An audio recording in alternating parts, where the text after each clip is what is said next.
नमस्कार दोस्तों, स्वागत है आप सभी का हमारे इस चैनल गरुड़ धर्मार्थ पर। दोस्तों, अगर आप भी अपनी लाइफ में कुछ नया सीखने की चाह रखते हैं तो इस चैनल को अभी सब्सक्राइब कर लें।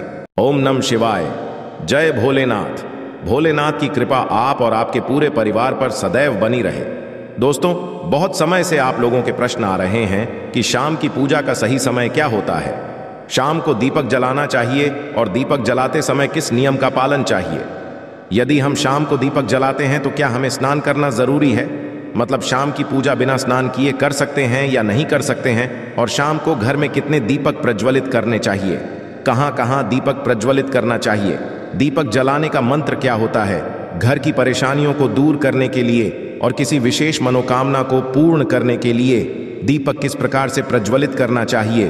तो आज की जो वीडियो है पूरी तरह से संध्या वंदन पर आधारित है। शाम के समय जो आप संध्या वंदन करते हैं, पूजा आराधना करते हैं, दीप प्रज्वलित करते हैं, वो किस प्रकार से आपको करना है, किस नियम का पालन करना है। मतलब आज की वीडियो पूरी तरह से आपके प्रश्नों पर आधारित हैं, जिनका उत्तर मैं आपको शास्त्रों के अनुसार देने का पूरा प्रयास करूंगा।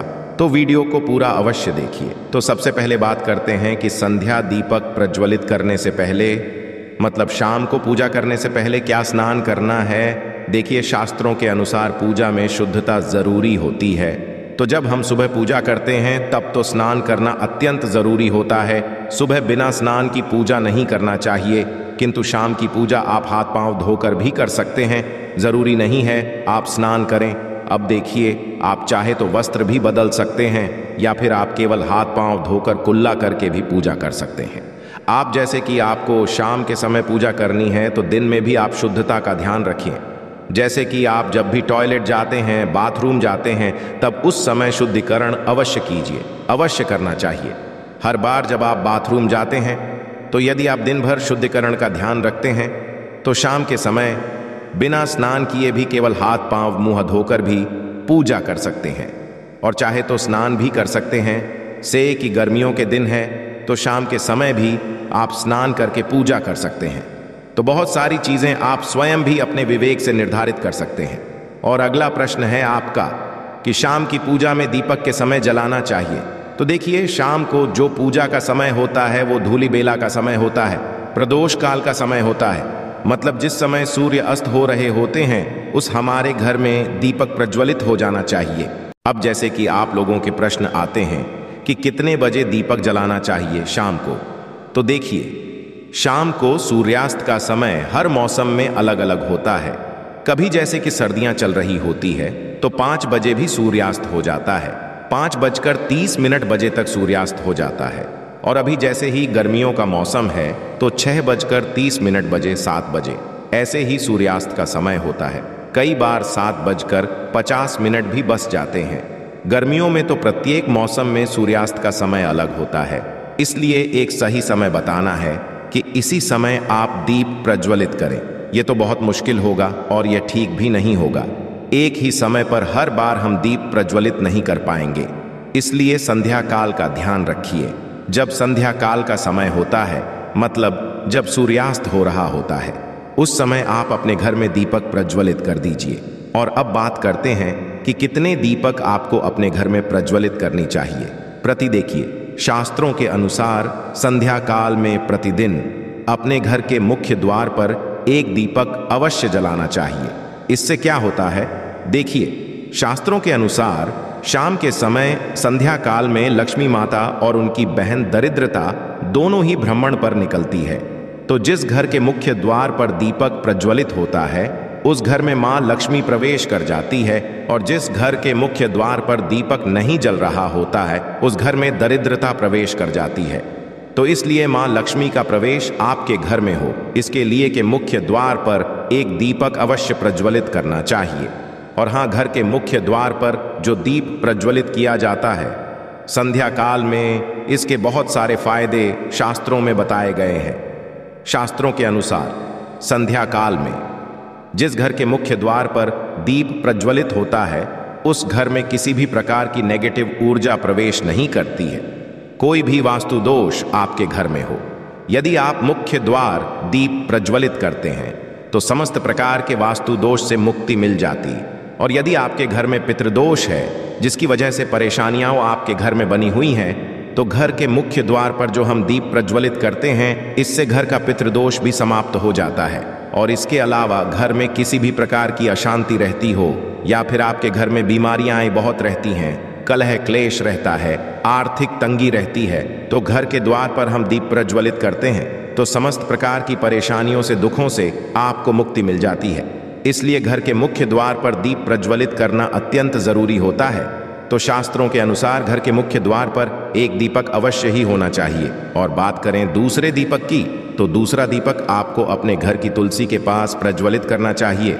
शास्त्रों के अनुसार यदि शाम के समय संध्या काल में तुलसी की जड़ के पास अंधेरा रहता है, तो ऐसे घर में दरिद्रता का स्थायी बांस बन जाता है। और जिन घरों में के समय तुलसी के पास दीप प्रज्वलित किया जाता है, ऐसे घर में स्थिर लक्ष्मी का वास होता है। श्री हरि विष्णु सहित महालक्ष्मी ऐसे घरों में वास करती है। तो प्रयास करना चाहिए कि शाम के समय तुलसी के पास एक दीपक अवश्य प्रज्वलित करें। बात करें अगले दीपक की, तो शाम के समय अपने घर के ईशान कोर में, मतलब जहां पर भी आपने अपने घर का मंदिर बनाया हुआ है, उस स्थान पर घर के मंदिर में एक दीपक अवश्य प्रज्वलित कीजिए। तो 3 तक आपको प्रतिदिन अवश्य प्रज्वलित करने चाहिए। और यदि आप तीनों दीपक प्रतिदिन प्रज्वलित करते हैं तो विश्वास रखिए, आपके घर की बहुत सारी परेशानियां स्वतः ही समाप्त हो जाती है। और अब बात करते हैं अगले प्रश्न के बारे में, जो आप लोगों के हमेशा प्रश्न आते हैं कि दीपक किस चीज से प्रज्वलित करना चाहिए, सरसों का तेल डाल सकते हैं या नहीं, या फिर तेल का प्रयोग करना चाहिए, या फिर शुद्ध घी का, गाय के घी का, किस चीज से हम दीपक प्रज्वलित करें। तो देखिए, शास्त्रों के अनुसार सरसों के तेल का दीपक हर जगह प्रज्वलित नहीं करना चाहिए। सरसों का तेल कड़वा तेल कहा जाता है। इस तेल को हम प्रज्वलित करते हैं शनिदेव के लिए, शनिदेव के निमित्त। यदि आप दीप दान करते हैं शनिवार के दिन, तो आपको सरसों तेल का दीपक प्रज्वलित करना चाहिए। और आप चाहे तो जैसे कि पीपल का पेड़ होता है, वहां पर भी सरसों के तेल का दीप प्रज्वलित कर सकते हैं। या फिर भैरव देवता होते हैं, उनके लिए भी सरसों तेल का दीपक प्रज्वलित किया जाता है। इसके कहीं पर भी सरसों तेल का दीप प्रज्वलित करने की बात शास्त्रों में नहीं कही गई है। शास्त्रों के अनुसार घर में ज्योति प्रज्वलित किया जाता है, या किसी भी देवता के निमित्त जो हम दीप प्रज्वलित करते हैं, उसमें गाय का घी डालकर ही प्रज्वलित करना चाहिए। अब देखिए, ऐसे समय में जबकि गाय का शुद्ध घी नहीं मिल पाता है, तब हमें क्या करना चाहिए? तब आपको गाय के घी के नाम पर जो भी घी मिल जाता है या फिर शुद्ध घी मिल जाता है, उसका प्रयोग कर सकते हैं। या आप चाहे तो तिल के तेल का दीप प्रज्वलित कर सकते हैं। तो प्रतिदिन जो आप दीपक प्रज्वलित करते हैं अपने घर में, चाहे आप घर के मुख्य द्वार पर प्रज्वलित करें, या फिर तुलसी के पास प्रज्वलित करते हैं, या फिर घर के ईशान कोण में प्रज्वलित करते हैं, सभी दीपक आप तिल या शुद्ध घी से प्रज्वलित करें।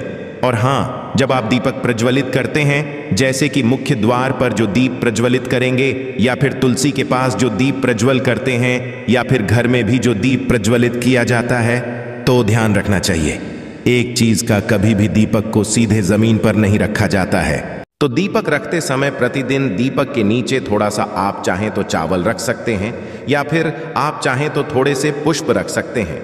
और हाँ, यदि आप दीपक के नीचे चावल रखते हैं तो इस बात का आपको ध्यान रखना है कि अखंडित चावल होनी चाहिए, क्योंकि ऐसा माना जाता है कि यदि टूटे हुए चावलों का प्रयोग हम पूजा में करते हैं, किसी भी प्रकार से, चाहे दीपक के नीचे रख कर करते हैं या फिर अक्षत के स्वरूप में करते हैं, तो इससे घर में दरिद्रता आती है।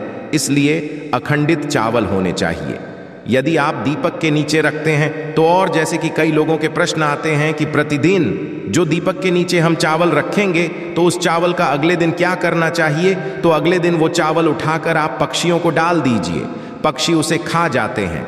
और घर में जो आप ईशान कोण में दीप प्रज्वलित करते हैं, मतलब घर के मंदिर में जो दीपक प्रज्वलित किया जाता है, उस दीपक को आप किसी पात्र में भी रख सकते हैं। जैसे कि एक छोटी सी प्लेट ले लीजिए, उसी प्लेट में दीपक रख दीजिए और उस दीपक को हम प्रज्वलित करते हैं। मतलब घर के मंदिर में जो दीपक प्रज्वलित करेंगे वो आप किसी पात्र में भी रख सकते हैं, किंतु सीधे जमीन पर आपको कोई भी दीपक नहीं रखना है। इस बात का ध्यान रखिए। और आपका अगला प्रश्न है कि शाम की पूजा करते समय किस मंत्र का जप करना चाहिए? दीप प्रज्वलित करते समय दीप जलाने का मंत्र क्या होता है। तो देखिए, दीप जलाने का मंत्र मैं आपको बता देता हूं। आप यदि जप सकते हैं तो अवश्य जपिए, किंतु यदि आप ये मंत्र नहीं भी जा पाते हैं तब भी शाम के समय जब आप दीपक प्रज्वलित करते हैं उस समय आप किसी भी मंत्र का जप कर सकते हैं। जैसे कि आप चाहे तो माता रानी के किसी मंत्र का जाप कर सकते हैं, आपके कोई इष्ट देवता हो तो उनके मंत्रों का भी जप कर सकते हैं। दुर्गा चालीसा का, हनुमान चालीसा का पाठ करते हुए भी आप दीप प्रज्वलित कर सकते हैं। मतलब देखिए, जरूरी नहीं है कि आप दीपक जलाने वाला मंत्र ही पढ़ेंगे। किसी भी मंत्र को पढ़कर आप दीप प्रज्वलित कर सकते हैं, संध्या वंदन कर सकते हैं। क्योंकि देखिए, शास्त्रों में कहा गया है कि मौन रहकर कभी भी पूजा नहीं करनी चाहिए। जो भी कर्म होते हैं वो मंत्रोच्चारण के साथ ही संपूर्ण किए जाते हैं, इसलिए मंत्रोच्चारण जरूरी है। कोई भी मंत्र जपते हुए आप पूजा कर सकते हैं, संध्या वंदन कर सकते हैं, किंतु दीपक जलाने का जो शास्त्रों के अनुसार मंत्र है वो मैं आपको बता देता हूं। ध्यान से सुनिए। मंत्र है शुभम करोति कल्याण आरोग्य धन संपदा शत्रु बुद्धि विनाशाय। अब दीपिका या नमो स्तुति दीपों ज्योति परम ब्रह्मा दीपो ज्योति जनार्दन आदि को हरतु में पापन संध्या नमोस्तुते। इस मंत्र दीपक प्रज्वलित करते समय करने से कहा जाता है कि सभी प्रकार के पापों से मुक्ति मिल जाती है और दीप देवता जो होते हैं वो हमारे जीवन में प्रकाश करते हैं। तो बहुत आसान है। यह मंत्र यदि आप लोग नियमित पढ़ेंगे तो निश्चित ही आपको याद हो जाएगा और दीपक प्रज्वलित करते समय आप बिना देखे भी पढ़ पाएंगे। और अभी आप चाहें तो इसे किसी कागज पर लिख कर रख सकते हैं और घर के मंदिर में ही रख दीजिए जहां आपको दीपक प्रज्वलित करना है। तो जब आप दीप जलाएंगे तब आप इस मंत्र को देखकर पढ़ सकते हैं और कुछ दिनों में तो याद हो ही जाता है। तो ये है आज के वीडियो जिसमें शाम की पूजा से संबंधित, शाम को दीप दान से संबंधित संपूर्ण जानकारी मैंने आपको शेयर की है। आशा है कि आज की इस प्रस्तुति में बताई गई जानकारी आपको अच्छे से समझ आ गई होगी। वीडियो अच्छा लगा हो तो एक लाइक अवश्य कर दें। धन्यवाद वीडियो के अंत तक बने रहने के लिए।